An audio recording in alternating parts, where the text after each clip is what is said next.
అనగానే మనకు ముందుగా గుర్తొచ్చే పేరు బ్రహ్మానందం. ఆ తర్వాత ఈ మధ్య పాపులర్ గా వినిపిస్తున్న పేరు ప్రభాస్ సీను, సిద్ధప్ప సీను. ప్రభాస్ సీను, సిద్ధప్ప సీను అంటే ఒకరే. మరి ఆ ఒకరే ఇప్పుడు మనతో పాటు స్టూడియోలో ఉన్నారు. ఆయన మాటల్లోనే ఆయన కెరీర్ ఏ విధంగా కొనసాగుతూ ఉందో తెలుసుకుందాం రండి. హలో అండి ప్రభాస్ సీను గారు, ఎలా ఉన్నారు? బాగున్నారా? ఎంత బాగున్నారు? ఎంత బాగున్నానంటే పర్లేదు, బాగానే ఉన్నాను. కెరీర్ అంతా బిజీగా సాగిపోతూ ఉంది. మరి పర్లేదు బాగున్నానని చెప్తారంటే అంటే ఎంత ఎదిగినా కొంచెం ఒదుగుంటే బెటర్ కదా. మీరు ఒదిగే ఉన్నారండి. సో మొత్తానికి బిజీగా ఉన్నారనమాట. స్కెడ్యూల్ అంతా కూడా ఎక్కడ సినిమాల్లో చూసినా కానీ మీరే కనిపిస్తున్నారు. మీరేంటండి అలా అంటున్నారు? రైట్ అండి. సో మొత్తంగా సర్దార్ గబ్బర్ సింగ్ సినిమా షూటింగ్ అయిపోయింది. ఇంకా ఏ సినిమాలతో బిజీగా ఉన్నారు ఇప్పుడు? నెక్స్ట్ ఆడో రకం వీడో రకం అండి. నెక్స్ట్ దిల్ రాజు గారిది సాయిధరం తేజ్ సుప్రీమో. ఆ తర్వాత మా విష్ణు గారి సినిమా ఒకటి ఉంది. నెక్స్ట్ రన్నింగ్లో సునీల్ గారి సినిమాలు 2 సినిమాలు చేస్తున్నాను. ఒకటి వీరుపోట్ల గారిది, ఒకటి మామూలు వంశీ గారి డైరెక్టర్.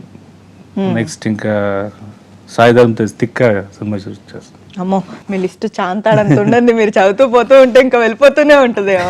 సో సీను, సిద్ధప్ప సీను, ప్రభాస్ శ్రీను, ఏ పేరుతో పిలవాలి మిమ్మల్ని? ప్రభాస్ సీనే. సో సీను, సిద్ధప్ప సీను, ఈ డైలాగ్ ఒకసారి చెప్తారా? మేము నోట్ నుండి ఇప్పుడు మేము ఇక్కడ వినాలనుకుంటున్నాం. నువ్వు గబ్బర్ సింగ్ అయితే నేను సీను, సిద్ధప్ప సీను అయితే ఏంటి? సూపర్, చాలా బాగా చెప్పారు. ఏమనిపించింది అంటే తన ముందు డైలాగ్ డెలివరీ చేసేటప్పుడు, అంటే మీరు స్టార్స్ తో వర్క్ చేయడం అనేది మీకు కామన్ అయినప్పుడు కూడా లొకేషన్స్ లో అది ఉన్నప్పుడు అంటే డైలాగ్ వేరు కదండి. ఆయనతో చేసేటప్పుడు వర్క్ చేసేటప్పుడు వేరు, ఆయన ఇమిటేట్ చేసేటప్పుడు కొంచెం మనం అంటే అందరూ రిసీవ్ చేసుకోలేకపోవచ్చు. సో నా అదృష్టం ఏంటంటే సార్ ముందు చూడంగానే బాగుంది ఇంకోసారి చేయమనండి అన్నారు. ఓకే ఫైన్, ఇమిటేట్ చేస్తుంటే ఆయనకి నచ్చి భయపడుతూ చేశారు. ఎప్పుడైతే సార్ ఇంకా చేయమనండి ఒకసారి అనగానే ఇంకా నేను second day third take okay అయిపోయాను. అండ్ ఈవెన్ ఆయన క్లోజులు చెప్పేటప్పుడు సజెషన్ నేను ఉన్నప్పుడు కూడా నాతో డైలాగ్ చెప్పించుకునేవారు. చెప్పండి, అది నేను దానికి రియాక్షన్స్ ఇస్తానండి. ఇంకా అప్పుడు ఇంకా ఎక్సైట్మెంట్ ఎక్కువైపోయి ఇంకా బాగా చేశాను. ఓకే, గబ్బర్ సింగ్ లో పవన్ కళ్యాణ్ ఒక డైలాగ్ చెప్తారు, నాకు భయపడి మీరు షాపులను మూస్తారా లేదంటే తెరుస్తారా అని చెప్పేసి. ఆ డైలాగ్ మీరు ఒకసారి చెప్తారా? పవన్ కళ్యాణ్ డైలాగ్ ని మీరు చెప్తారా? వాడికి భయపడి షాపులు మూస్తారా లేకపోతే నాకు భయపడి షాపులు తెరుస్తారా, అది డైలాగ్. దాన్ని పవన్ కళ్యాణ్ మేనరిజం లో పెట్టేసి మాకు ఒకసారి. వాడికి భయపడి షాపులు మూస్తారా లేకపోతే నాకు భయపడి షాపులు తెరుస్తారా, చెప్పండి. ఎక్స్ట్రాడినరీ, బాగా చెప్పారు. అంటే ఇలా అన్ని ఆయనకి చూపించేస్తూ ఉంటారా ఆయన ముందు పెట్టేసి మీరు ఇలా? అంటే అక్కడ షార్ట్ జరిగేటప్పుడు చేయడమేనండి. ఇంకా ఏమైనా బెటర్మెంట్ ఉంటే సార్ పిలుస్తారు. ఆయన సింగర్ ఏం చేశారు అంటే సార్ ఇలా చేస్తాం, బాగుంది కదా, బాగాలేకపోతే go for this immediately. Even Bobby గారు కూడా ముందే సీన్ ఎక్స్ప్లెయిన్ చేసి ఎట్లా ఉంటుంది ప్రిపేర్ చేసి ముందే ఉంటుంది. మీరు మామూలుగా అందరితో ఉన్నప్పుడు క్యాజువల్ గా జోకులు వేస్తూ పేలుస్తూ అందరినీ నవ్విస్తూ ఉంటారు సెట్స్ లో, కానీ నార్మల్ గా అని చెప్పేసి అంటూ ఉంటారు. సో సీను గారు మీరు అక్కడ ఉన్నప్పుడు షూటింగ్ టైంలో కూడా అందరి మీద జోక్స్ వేసి అలా నవ్విస్తూ ఉంటారా? సరదాగా ఉంటామండి. ఎందుకంటే ఎప్పటి నుంచో ట్రావెల్ చేసే మనుషులం కదా. ఇప్పుడు ఆలీ గారు ఉన్నారు, బ్రహ్మాజీ గారు ఉన్నారు. సార్ ఉన్నప్పుడు కొంచెం అలర్ట్ గా ఉంటాం. ఎందుకు పవన్ గారు ముందు మీరు అంటే మా అంత యాక్సెస్ లేదు మాకు. ఓకే, తను మాకెప్పుడు ఏది రిస్ట్రిక్ట్ చేయలేదు. బట్ ఇప్పుడు మాకే భయం, ఆ గౌరవం. అన్ని టైంలో దగ్గరికి వెళ్ళాం కదా. బిజీ విత్ షూట్ లో ఉన్నప్పుడు వేరే మూడ్ లో ఉంటారు కాబట్టి జాగ్రత్తగా. లేజర్ గా ఉన్నప్పుడు అయితే పర్వాలే, మామూలుగా అందరం కలిసి రఘుబాబు గారు, నేను, బ్రహ్మాజీ గారు, బ్రహ్మానందం గారు, ఇంకా కృష్ణ భగవాన్ గారు సెట్లో అందరూ ఉండేవారు.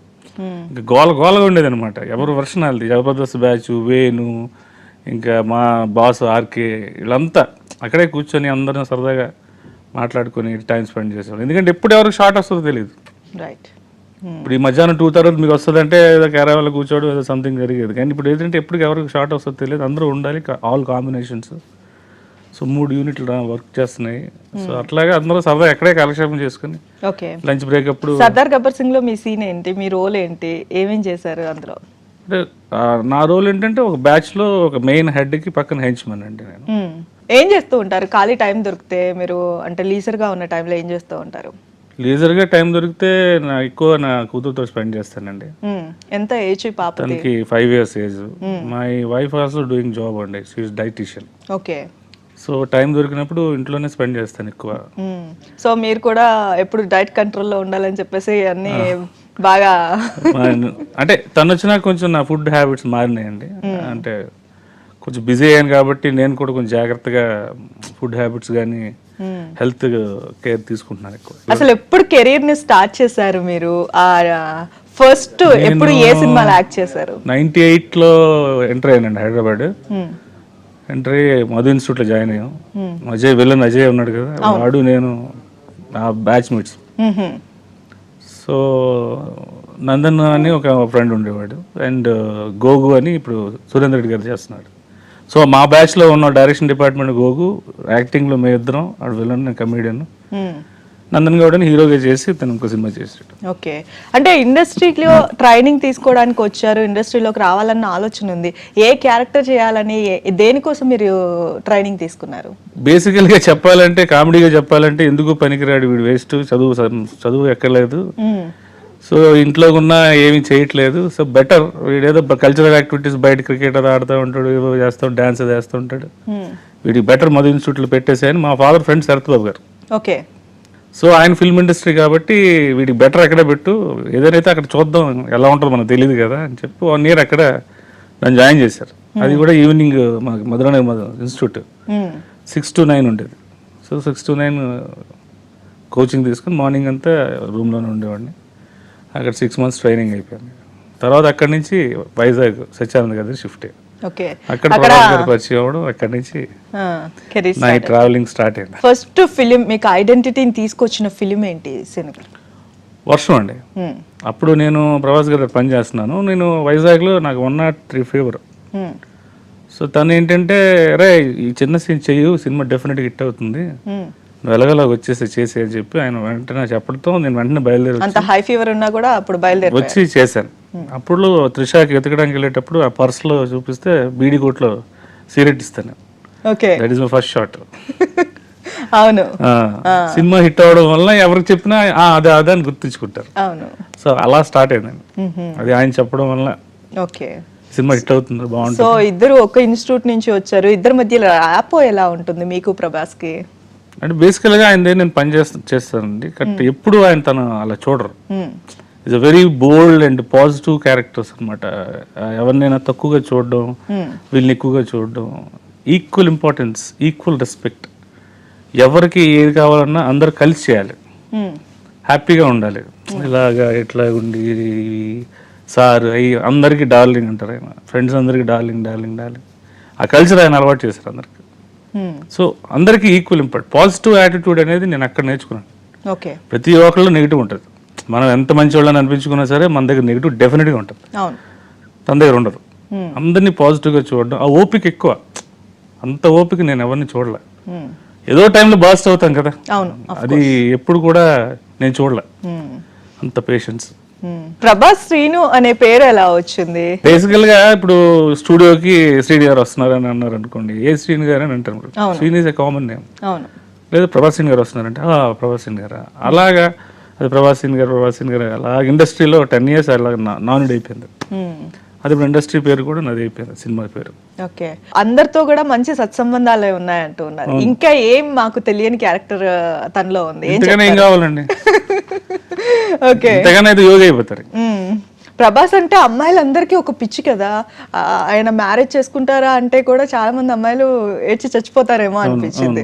మరి ఎందుకని మ్యారేజ్ లేట్ అవుతుంది మ్యారేజ్ విషయంలో? అంటే ప్రభాస్ కి చేసుకోవాలని ఇంట్రెస్ట్ ఉందా లేదా? Marriage are made in heaven. ఓ, మన చేతుల్లో ఏమీ లేవు. ఓకే, పెళ్లి అనేది మన చేతులు ఎప్పుడూ లేదు. ఎవరు అనుకున్నా పెళ్లి, నేను అసలు పెళ్లే చేసుకోకూడదు అనుకున్నాను. చేసుకున్నారా అమ్మాయిని? కానీ ఫస్ట్ మా బ్రదర్ యూఎస్ వెళ్ళిపోయాడు, వాడు ఫోర్సు అనే నువ్వు ఎప్పుడు ఇండస్ట్రీలో పైకి రావాలి, నాకేమో హ్యాపీగా శాలరీ ఉంది, నేను పెళ్లి చేసుకోవాలి, ఇక్కడ ఐడియల్గా ఉంటే బాగుండదు ఇక్కడ అని చెప్పి వాడు రోజు ప్రెజర్ నాకు. సరే నువ్వు ముందు చేసేసుకోరా, ఇదేమన్నా మనకి ఫస్ట్ ఆడికి పెళ్లి అయిపోయింది కదా, పెద్ద ఏదో ప్రాబ్లం ఉంది ఎవరో భారతదేశం కాబట్టి అలా అనుకుంటారు. కొన్నాళ్ళు నేను యూఎస్ లోనే ఎక్కడ ఉన్నాను అనుకుంటాను, కానీ నువ్వు పెళ్లి చేసుకుని ఫస్ట్ ఆడ పెళ్లి చేసుకున్నాడు, ఆ తర్వాత నేను లవ్ మ్యారేజ్ చేసుకున్నాను. సో పెళ్లి గురించి ఎప్పుడు మీ మధ్య టాపిక్ ఏం రాలేదన్నమాట, ఆయన పెళ్లి గురించి చేసుకోవాలని? కానీ అసలు మాకు టైం ఉండదండి, ఫ్రెండ్స్ అందరూ కలిస్తే ఆయనకి అసలు టైం ఏమి ఉండదు. ఇంకా ఆ బ్యాచ్ అంతా కలిసి మాట్లాడుకోవడం, టైం స్పెండ్ చేయడానికి సరిపోతుంది. ఫస్ట్ ఇండస్ట్రీలోకి వచ్చారు, ట్రైనింగ్ తీసుకుంటున్నారు. ఒక ట్రైనింగ్ అనగానే ఆ వాతావరణం అంతా మారిపోతుంది మనకి. అప్పుడే మైండ్ లో ఒక ఫిక్స్ అయిపోయింది అనమాట మనకి. అంటే హీరో కావాలా, లేకపోతే క్యారెక్టర్ ఆర్టిస్ట్ కావాలా, కమేడియన్ కావాలా, ఏదో ఒకటి అలా మీ మైండ్ లో ఏం ఫిక్స్ అయిపోయింది అప్పుడు మధు ఇన్స్టిట్యూట్ లో జాయిన్ అప్పుడైనా? నాకు తన దగ్గరికి వచ్చినప్పుడు తర్వాత నా మైండ్ సెట్ అంతా ఆర్టిస్ట్ నుంచి వెళ్ళిపోయింది. ఆర్టిస్ట్ అవ్వాలని అది లేదు ఇంకా నాకు. తనకు కావాల్సిన అలా చూసుకోవాలి, ఎందుకంటే అది చిన్న ఇది కాదు. ఆయన కావాల్సిన తెచ్చిపెట్టడం అంటే it's not a ordinary thing అనమాట. ఇక నాకు ఆర్టిస్ట్ అనేది లేదు. ఒక 6, 7, 8 ఇయర్స్ వరకు నాకు లేదు. ఇంకా ఆయనతో పని చేయడం, పరిగెట్టడం, పని చేసుకోవడం, పరిగెట్టడం, ఫ్యామిలీ లేదు, ఏం లేదు, అంతా ఆయనతో పరిగెట్టడం. ఎందుకంటే అవుట్డోర్ షూటింగ్లు వెళ్ళడం కానీ, ఇక్కడ ఉండడం కానీ, ఇంట్లో పనులు కానీ, ఇక్కడ పనులు కానీ టైం సరిపోయేది కదా యాక్చువల్లీ. సో 6, 7 ఇయర్స్ నేను ఏమీ ఆలోచించలేదు. ప్రభాస్ గారు తప్ప నాకు తెలియదు. నాకు ఆయన పని చేయడం అంతే. ఆయన కావాల్సిన చూడడం, పక్కన ఉండడం, పని చేయడం, రావడం, చూడడం.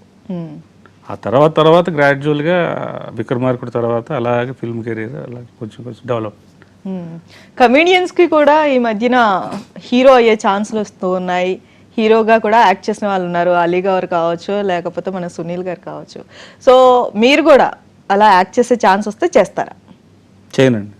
ఎందుకని చేయను? ఎందుకంటే సునీల్ గారు, ఆలీ గారు వాళ్ళ జనరేషన్ వేరండి. వాళ్ళు వచ్చిన టైం వేరు. సునీల్ గారు వచ్చిన టైం అయితే ఇంకా గోల్డెన్ పీక్స్ టైం అనమాట. ఏ కమేడియన్కి ఆ ఛాన్స్ రాదు.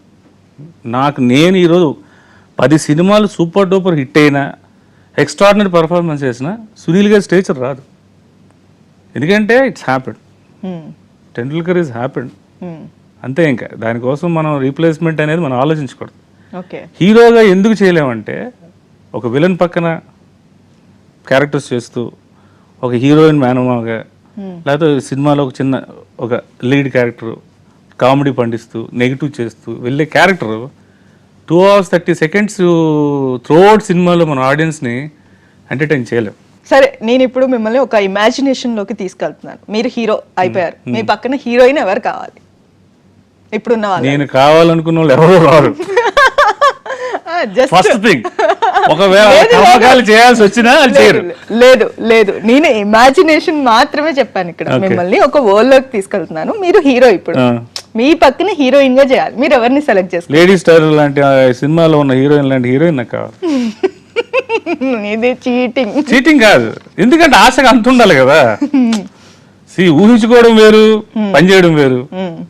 సో ఏ హీరోయిన్ అంటే మీకు బాగా ఇష్టం ఇప్పుడున్న వాళ్ళల్లో? ఇప్పుడున్న వాళ్ళు అయితే నాకు అనుష్క అంటే బాగా ఇష్టం. పాతకాలం వాళ్ళల్లో ఎవరు? పాతకాలంలో సౌందర్య గారు అంటే బాగా ఇష్టం. అండ్ సావిత్రి గారు, శోభన గారు.